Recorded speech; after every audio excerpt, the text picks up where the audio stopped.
Good evening and welcome to the 2021 Annual Garden of Peace Honor Program. Thank you to the Boston City Singers and Voices Boston for sharing such a moving performance with us that reminds us that hope and peace are among us. Thank you all for virtually attending this year's program. I also want to thank the Garden of Peace Advisory Committee, made up of survivors and service providers, founders, and former board members. Beatrice, Christine, Chris, Danielle, and Lisa, thank you all for your dedication to the garden and the community, and for all of the work that you've done towards increasing the engraving capacity. Thank you also to Liam Lowney and his entire MOVA team for maintaining the garden and for all that you do every day to promote the rights of victims and survivors. As a preview of what's ahead later this evening, we'll hear from Professor James E. Young, who will speak to us about memorialization in communities, reminding us of the support that follows when we come together and build community where we can honor our loved ones. Lisa Robinson, our survivor speaker, will tell us about her daughter, Asia, who was taken from us way too soon due to senseless violence. Year after year, regardless of the circumstances, we come together to remember and honor those who are memorialized in the Garden of Peace. We come together to hear from survivors like Lisa, who remind us that this community is strong, is resilient, and never alone. Tonight, we remember all our loved ones whose names are engraved in the garden, and we will honor the 20 names added last year, as well as the 22 names that are being added this year. This evening is about standing with one another, supporting each other through these difficult times. We strive to bring hope and peace to this evening while destigmatizing the experience of surviving homicide. And we do that by coming together and listening and leaning on each other. Together, we can ensure that no family suffers such loss stands alone in their grief or in their pursuit of justice for their loved one.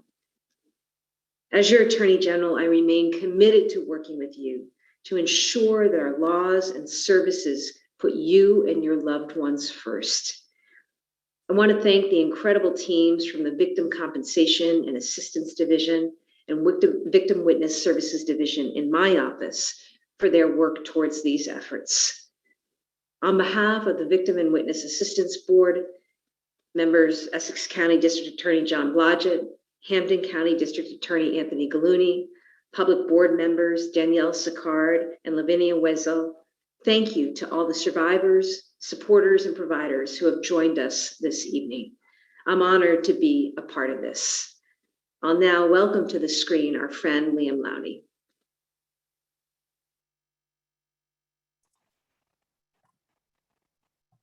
Thank you, Attorney General Healy, for your words and continued leadership on our behalf, and welcome everyone to the 2021 Honor Program. Of course, I miss seeing all of you in person. Each September, the cool feeling we get in the air.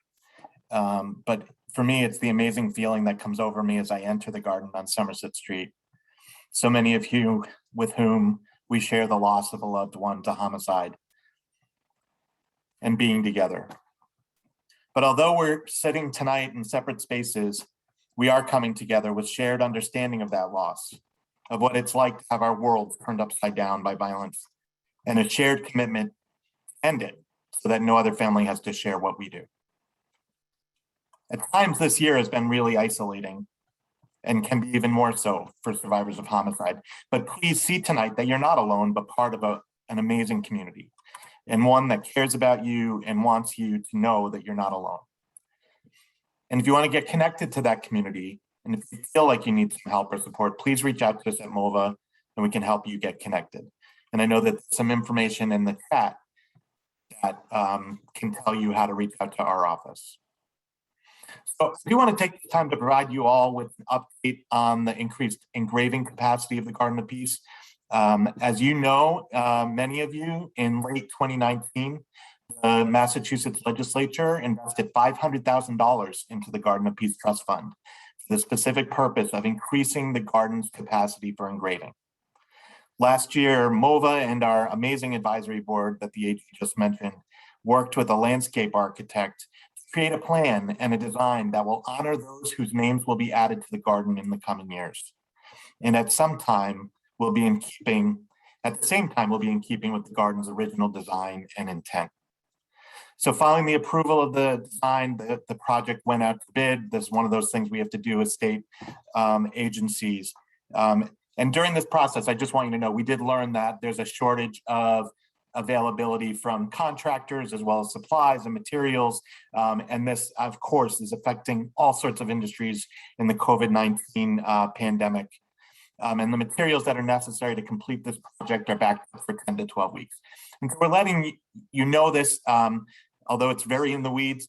I just want you to know that the construction's not going to begin until those materials are made available to us, but we are committed to doing it. We're in the process of doing it, and they will not be made until next year in advance of the 2022 honor program. So we're grateful to the legislature for that solid commitment of funding. And we're also thankful to the amazing team at the Intercontinental Real Estate Corporation that manages the Salt and Stall building and where the garden is, for their assistance. And we, of course, appreciate your ongoing patience and the whole community of the garden for supporting us as we work through these enhancements. It, of course, is awful that we need to enhance the garden in this way. We would love to never engrave another name, but we definitely want to do so and enhance this garden in the manner that keeps to the original purpose, which is to celebrate and honor our loved ones. So on to tonight. It's now my pleasure to introduce the first of the evening speakers, Professor James E. Young. James Young is a distinguished university professor emeritus at University of Massachusetts Amherst and founding director of the Institute for Holocaust, Genocide, and Memory Studies at the university. Professor Young has written widely on public art, memorials, and national memory. He is the author of numerous books, articles, reviews, and op-ed essays on these topics.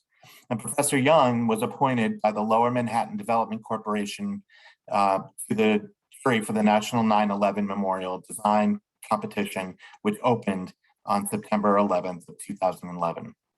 At present, he's completing an insider story of the World Trade Center Memorial entitled Memorial at Ground Zero, a juror's report on the World Trade Center site, memorial, and museum.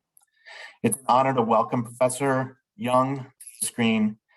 And sir, thank you very much for joining us tonight.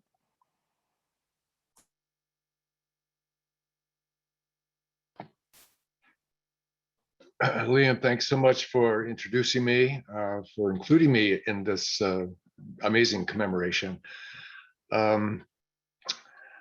I would like to reflect a little bit on a couple of the processes, one of which you mentioned, the National 9/11 Memorial at Ground Zero, commemorating the 9/11 attacks in 2001. And some of the things I found, which as a juror, which I've carried over into other processes, including my thoughts about the Newtown mass murder, 20 school children and 6 teachers in 2012.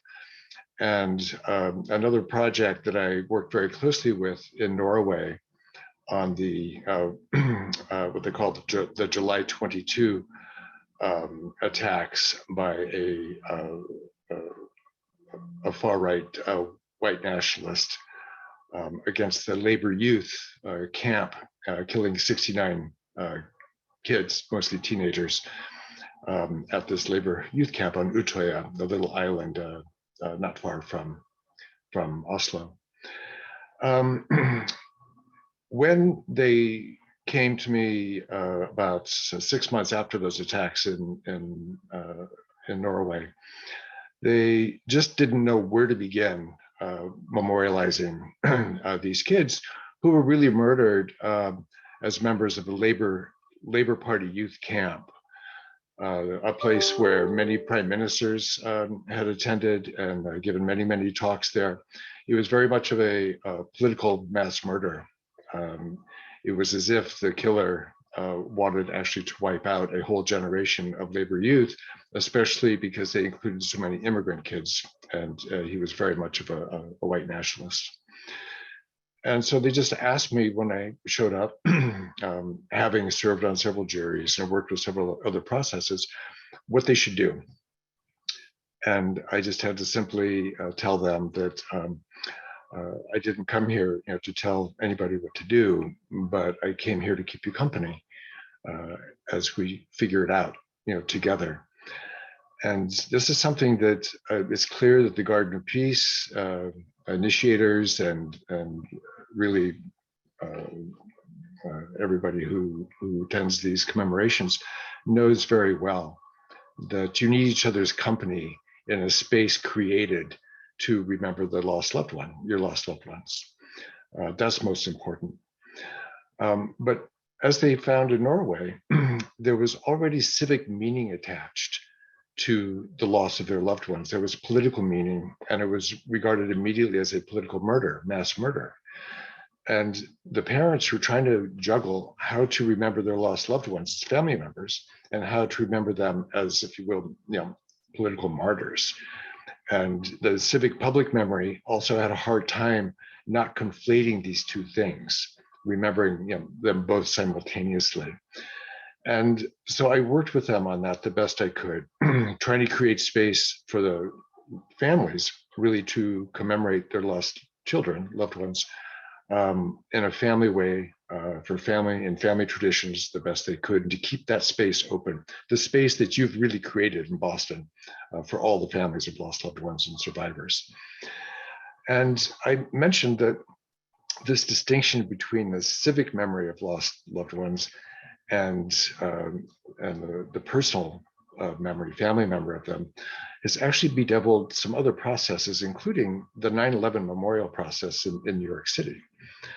It was very clear to the families of 343 firefighters and paramedics who lost their lives on that day that their lost loved ones, the firefighters, had died both private, personal deaths to be commemorated as lost loved ones, but they had also died, in effect, as civic heroes in the line of duty. And how would you remember both those things at the same time in a memorial, like the 9/11 memorial, without privileging the memory of these victims? One group of victims really in the wrong place at the wrong time, going to their work to support their families. And another group of victims, the firefighters and rescue workers, first responders, who showed up, many of them walking the last couple miles with 80 pounds of equipment on their backs to climb 80 stories to save those people in the office of those burning towers. So we tried to figure out how to do it as gently as possible. We all agreed that we needed to remember those who died civic deaths in the line of duty, as well as those who died at the hands of terrorists, extremist terrorists. And the architect, Michael Arad, found a really ingenious way of doing it. He decided that every victim on that day is named on the parapets at the memorial in downtown New York City. Lining those beautiful waterfalls, 200 feet square, 1 acre square pools with further voids in their centers. And he decided that rather than arranging the names alphabetically or anything, he would allow every single family to surround the name of their lost loved one with 4 or 5 names that they would have wanted to be surrounded with, to give their lost loved ones company, if you will. And they found an algorithm, a way to do that, so that every name is arranged in the company of other victims on that day on the parapets. The firefighters and first responders and police officers who were killed are also remembered in the company of those they wanted to be, that their families wanted to remember them with. But their names are marked with ladder company numbers and precinct numbers. so that they are distinguished, but they're still left within the company of others. And finding that solution to that problem took a lot of work, but again, leaving it to a great architect, Michael Arad, he was able to work it out. And this is what we ended up coming up with. I shared this story with our friends in Norway, and also shared the story of the victims in Newtown. Those 20 school children and 6 teachers murdered in 2012, December 14th, 2012. Those poor parents, of course, experienced horrible loss, but their loss was converted almost immediately into civic meaning when remembered publicly. And many of them went to Washington to speak for more gun safety and more gun control with President Obama. But when nothing really came of that, they returned to Newtown and found that now that their grief had been converted into civic meaning, that it seemed to leave no space for their families just to mourn their lost loved ones. And one of the results of this is that the town decided not to have a public commemoration of the Newtown killings 1 year later, but to only have a day of kindness, giving the families a space to mourn their lost loved ones personally in the context of their families and in the company of other parents. And this distinction was great as a way, I think, of both family self-preservation and mental health. But it was just also a very wise accommodation to recognizing that difference between the civic memory of these victims of mass murder and the need for families to be able to mourn them privately and personally at a family level. What you've done now in Boston is to create this space where the families come together in the company of others, company of survivors, company of families of victims, and remember together. And separately, and to guard these 2 spheres, the civic, political, public memory of the victims from that space needed to mourn privately. I want to congratulate you on this amazing garden and hope very much to be able to visit it next year during these commemorations. Thanks so much for your time, and I'm glad to remember the rest of this evening with all of you. Take care.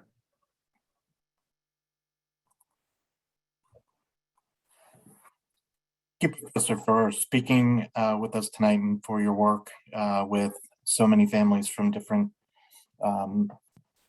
experiences and loss, and trying to find unique and new ways to memorialize that loss.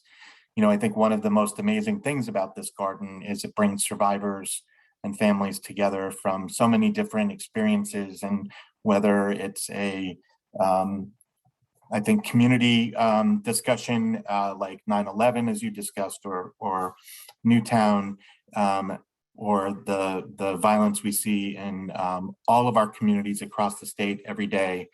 What we know is for each of our families, the loss is the same, and each of our families have an empty seat at our table, and all of us can come together around this garden and share space and share an opportunity to support one another. So at this time, I'd like to welcome our next speaker for the evening, Lisa Robinson. Lisa is a member of the garden community and our survivor speaker for this year's honor program.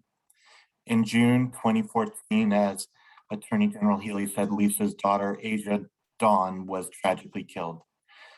Lisa has been speaking out against violence and providing domestic violence awareness ever since Asia's murder.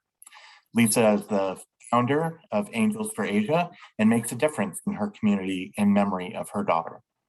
She appreciates connecting with others who have experienced loss and helping them remember and feel connected to their loved one. It's my pleasure to introduce you all to Lisa Robinson.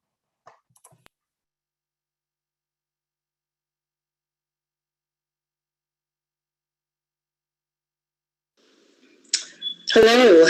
Please allow me to say thank you to the amazing staff at both the Garden of Peace and at MOVA.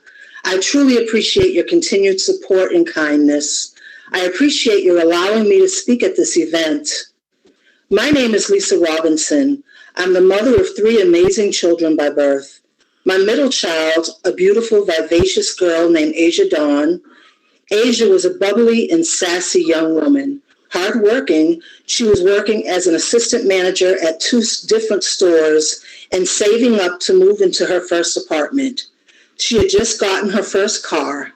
She adored cats. Ever since she was a little girl, she would always show up at the house with a kitten or a cat, claiming it followed me home and batting her big brown eyes. Incredibly kind, loving, and very funny, she just naturally drew attention wherever she went. But she truly seemed unaware of the effect that her beauty and personality had on people. Sadly, as she was on her way to work the morning of June 13th, 2014, Asia Dawn lost her life to gun violence in an act of domestic violence.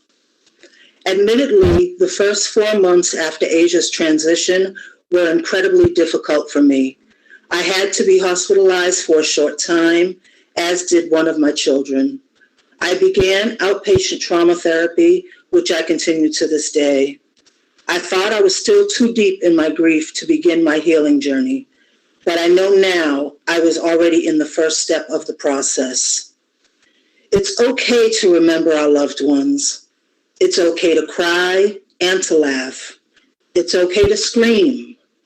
It's okay to curse or to curl up on the couch and just hold their picture and to rock for an hour. It's okay to remember and to miss them.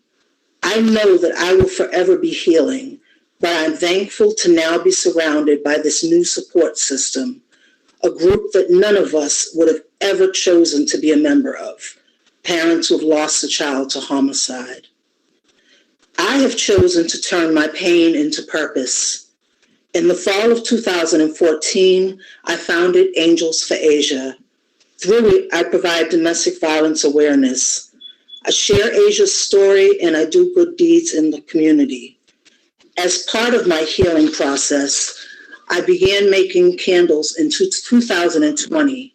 A special part of the candle making for me is that whenever I meet someone who has lost a loved one to violence, I try to find out as much as I can about their loved one, such as their favorite colors or flowers.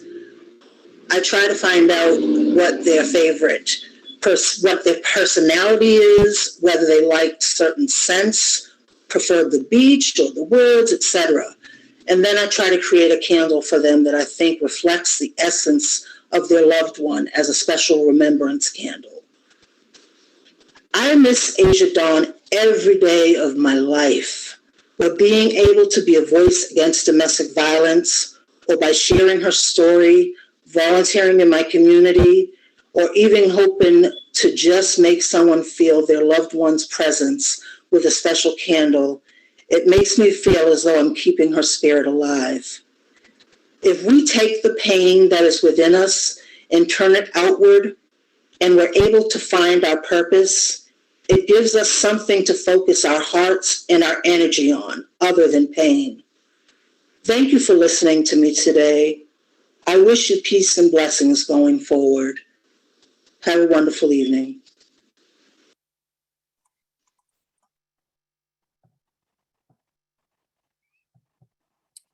Thank you, Lisa, for opening your heart and sharing Asia with us all tonight.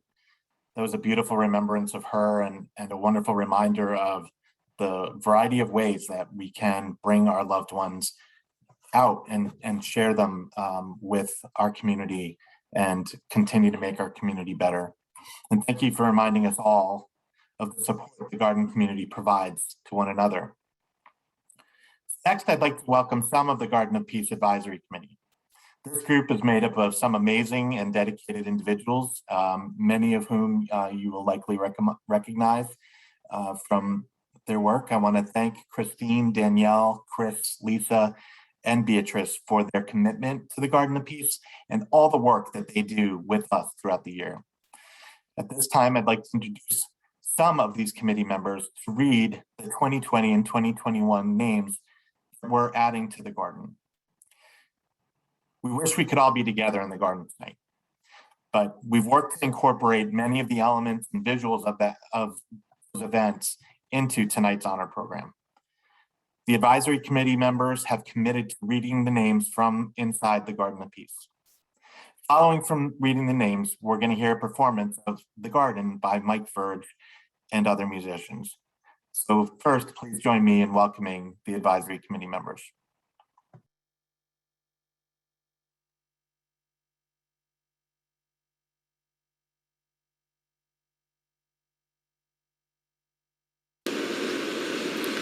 Kimberly Alger,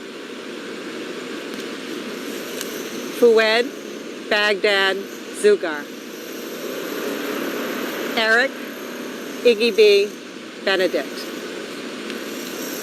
Joshua S. Burchett, Robert J. Bullard, Felicia Tia Caraway Mudd, William J. Canelano,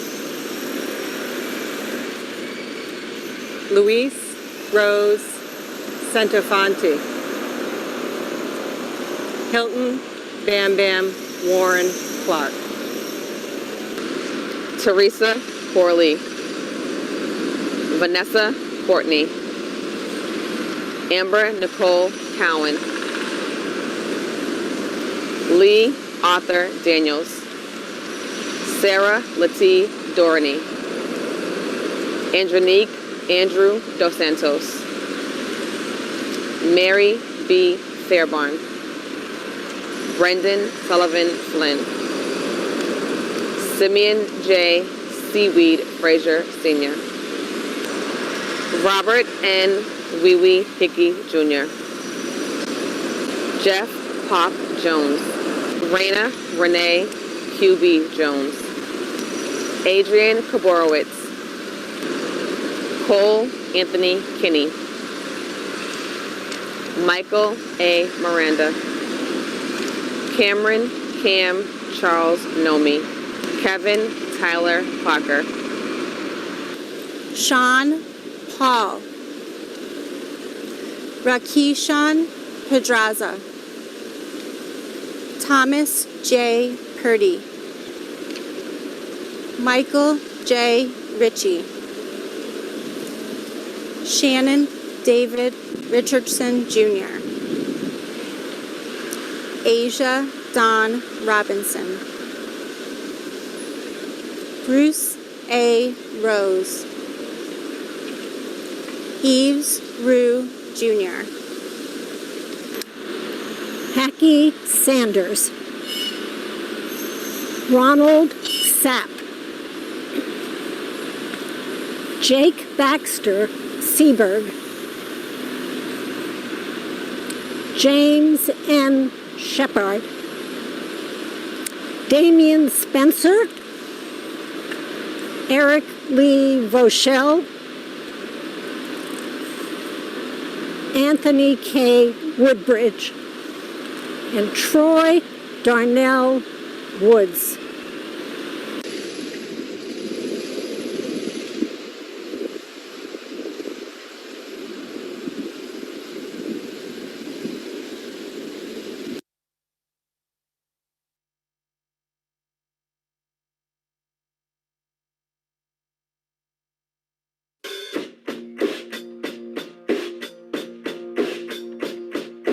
Midnight tragic destiny. Somebody took you from me, emptied out my soul. There's a garden down where the river flows, rich with the seeds we've sown. That's where you're closest to me. I will wait in the garden as the night fills the sky. I will wait by the river bed, although the river is dry. Well, it's so hard to try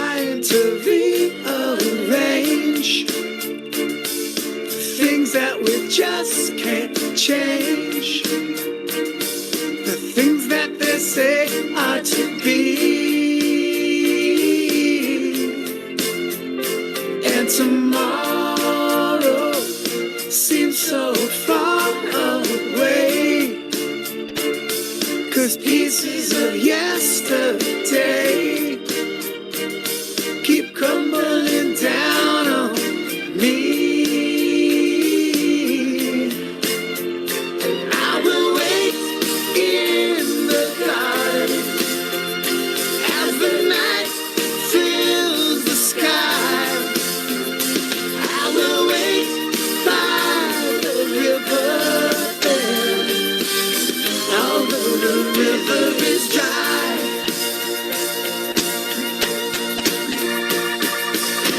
Endless life, endless love, trapped in a world of greed. Endless life, endless love, live in eternity. In the garden, hope and memories grow. It's there that I'm not alone. It's there that I might find peace.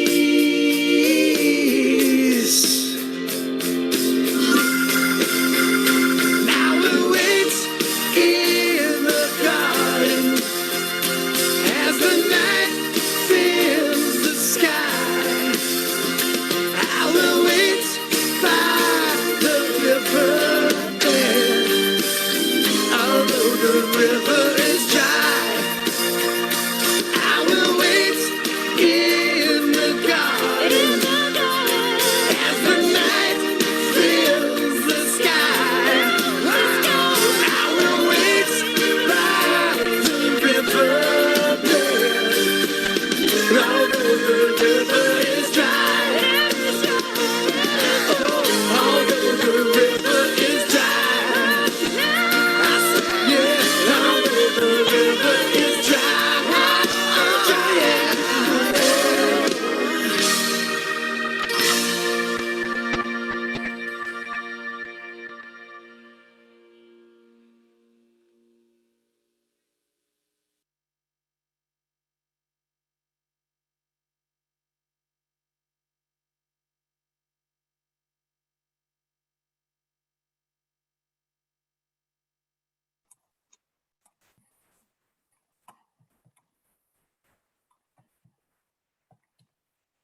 I want to thank our advisory board for being in the garden and reading those names this evening.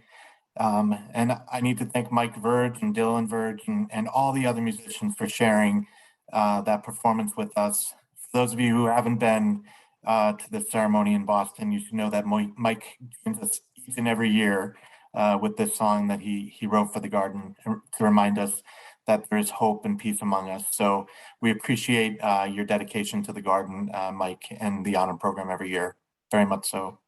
So as we wrap up this evening, I just want to thank you all for taking the time to be with us virtually and for opening your hearts to this amazing community.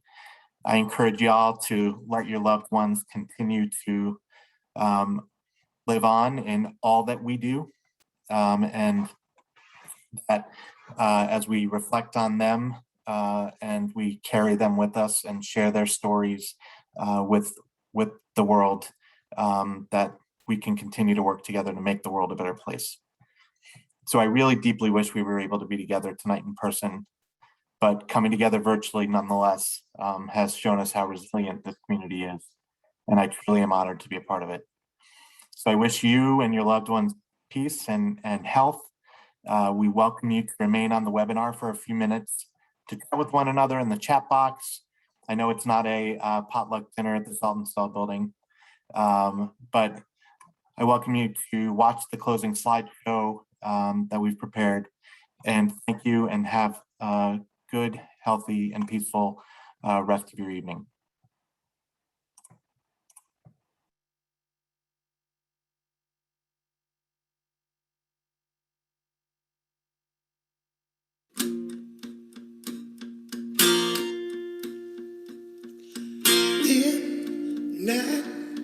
tragic destiny. Somebody took you from me,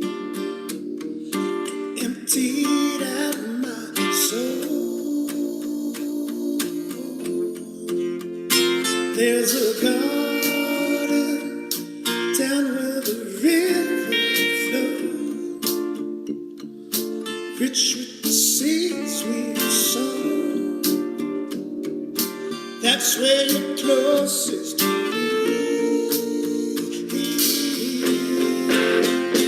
I will wait in the garden as the night fills the sky. I will wait by the although the brook is dry. Well, it's so hard trying to rearrange the things that just can't change, the things that they say are to be. And tomorrow seems so far away, 'cause pieces of yesterday keep crumbling down on me. I will wait in the garden as the night fills the sky. I will wait by the although the brook is dry.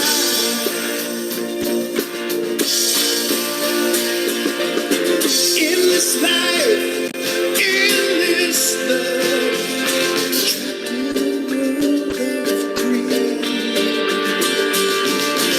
In this life, in this love, live in eternity.